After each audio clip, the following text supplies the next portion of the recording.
Good morning. I'm Rick Dancer. Just getting ready to go into work. I had a couple of thoughts that I'd share with you. I haven't read through all the comments today, but some of the things we were talking about yesterday got a lot of comments on there, and I have too much to do right now to go in and look at them. But I was on a machine at the gym, and I looked up, because I don't watch television or the news, and I looked up and I saw the news headlines, and I was reading the copy and going, oh my God, people sit here and if they devour this stuff, no wonder the world is like in such a horribly fearful place.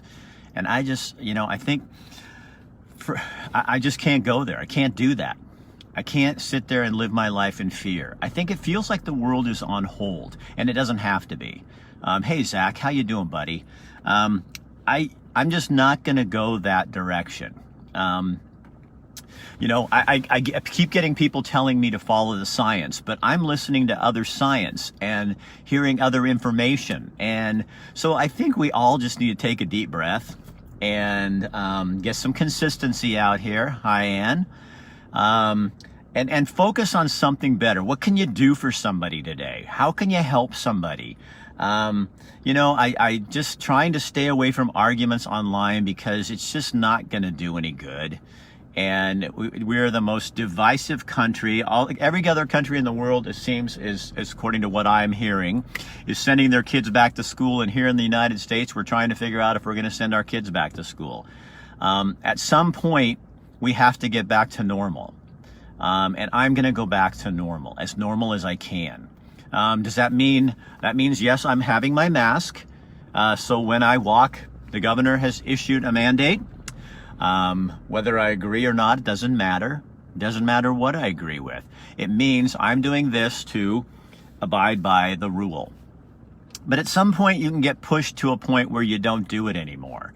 And I think we got, as a state and as a country, better be real careful, because I think that's what's happening is a lot of people are just #resisting. And we want to be safe and we want to be careful. But at some point, I need more information. And so, I think it depends. For me, I got to pay attention to positive people and positive things. So I am looking to those of you who not necessarily agree with me, but who are positive people and looking at the world like, you know what, there's so much to hope for out here. There's so much good stuff going on. I was having this conversation at the gym with this guy who works there, and he's such a cool guy. And he's just saying, I said, so what do you think of all this? And he goes, you know what, Rick, I'm just going day by day, and I stay away from people who wanted to get into an argument. And he says, can I ask you a question? I go, well, guys, so what are you doing day to day that's really great? And so we started having this conversation about what I'm going to do today that I'm looking forward to. And then I turned to walk away, and I looked at him and I said, dude, thank you so much for getting me on a path of positivity. I really do believe what you believe and what you think will happen.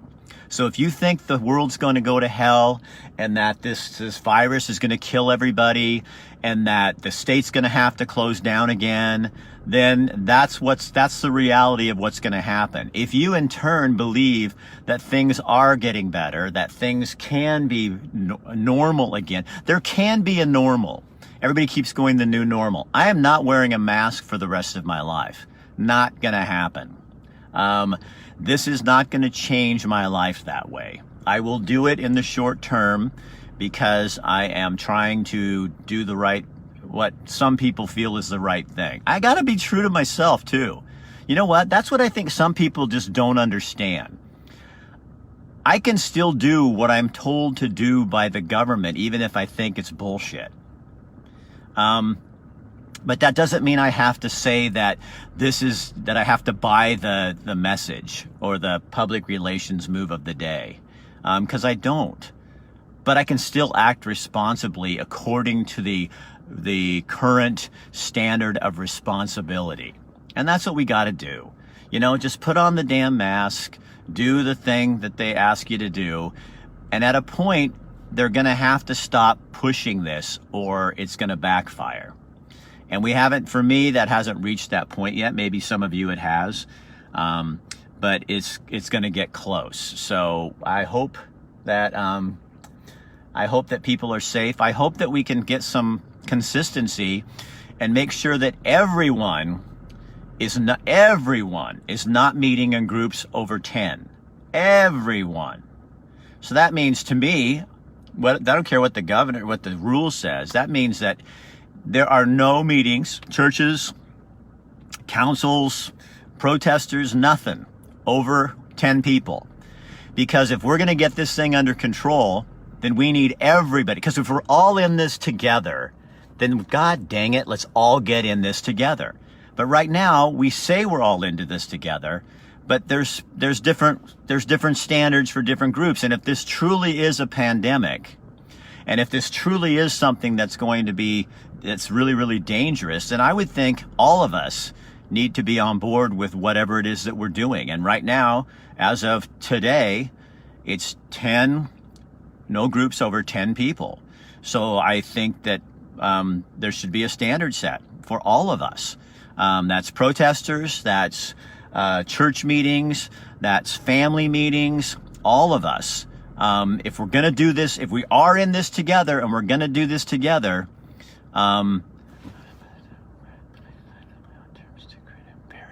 Nicole, that's funny.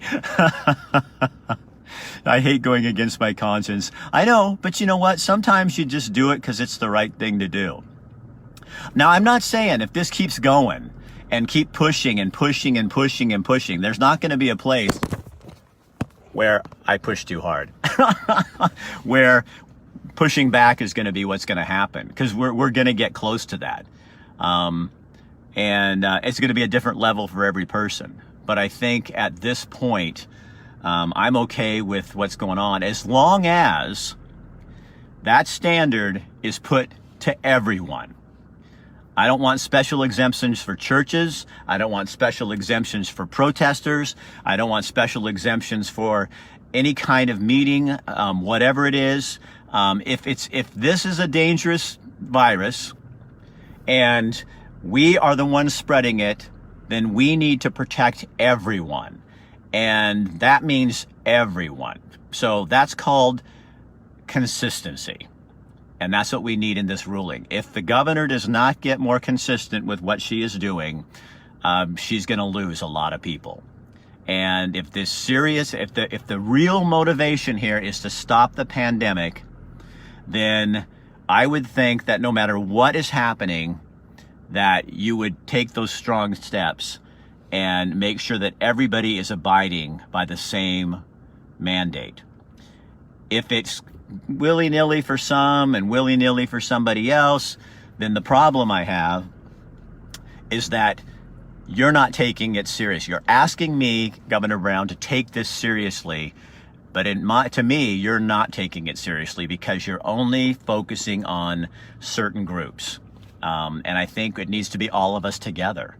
Because I don't want to put anybody, and this is nothing against Black Lives Matters or any of the protests that go on. I don't think they should be doing protests in support of police officers either.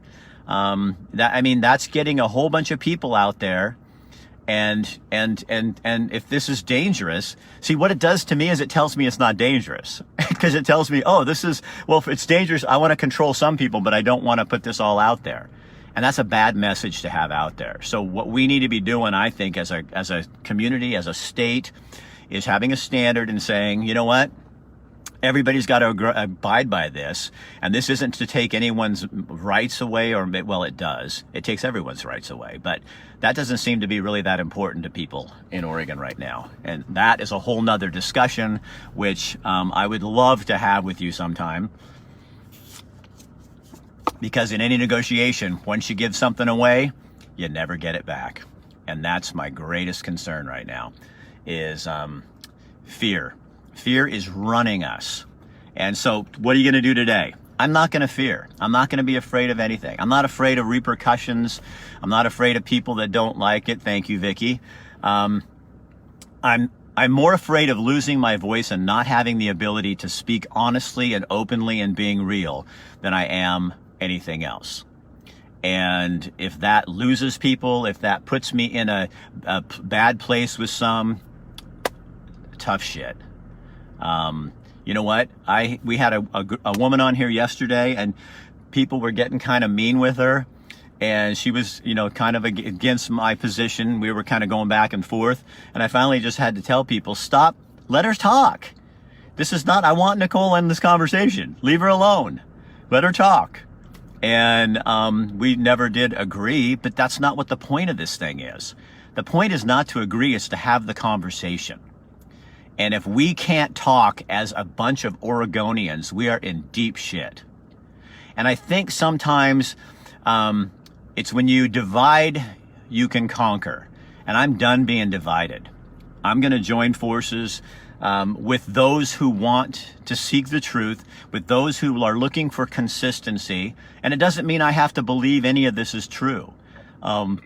And some of you might think, well, then that discounts you because you're this. And then quit putting people in boxes. Somebody came out here and go, oh, you're a Trumpster because you're doing this. It's like, I haven't heard anything Donald Trump has said. I don't watch the news. I don't care. I'm sure he's stuck his foot so far down his throat, it's not even funny. But I'm not listening to that. And today when I looked up at the monitor and saw all this stuff, I was like, oh my God, it is no wonder people are going crazy. So let me tell you something good happening. We're doing a contest on our Pacific Northwest Backstories page, and you can win a weekend when it's COVID safe. This isn't for right now, but we're showing you some hope. You can win a weekend to Faith, Hope, and Charity Vineyard. Don't we all need a little faith, hope, and charity right now? You can also go to, they're going to bring an RV out. Happy Campers RV in Bend is going to bring a luxury RV out. You spend 2 nights in the vineyard. You get to go have pizza, have live music. They have all their tables spaced way apart, and you can dance only 3 feet from your table. It's really fun. But you have to stay around your table. And then you get pizza, and then you're going to get a night at an alpaca ranch just for fun, and it'll be a nice, relaxing thing. And so maybe later in the summer, in September, October, it'll be better, so we can go do all this stuff. But you got to sound up. You got to sign up now. So it's over there on the page, and all you do is go to the pacificnorthwest.com, and there's a place to sign up, and then we're going to pick a winner for 2 people to go. And then if you don't win that one, don't worry, because we have one for Redmond coming up at the end of the month where you're going to stay at this really cool hotel in Redmond. But that's later. You're trying to get me to tell you ahead of time. All right. Have a good day. Don't let anybody get you down. Go do something nice for someone, and stop listening to the media.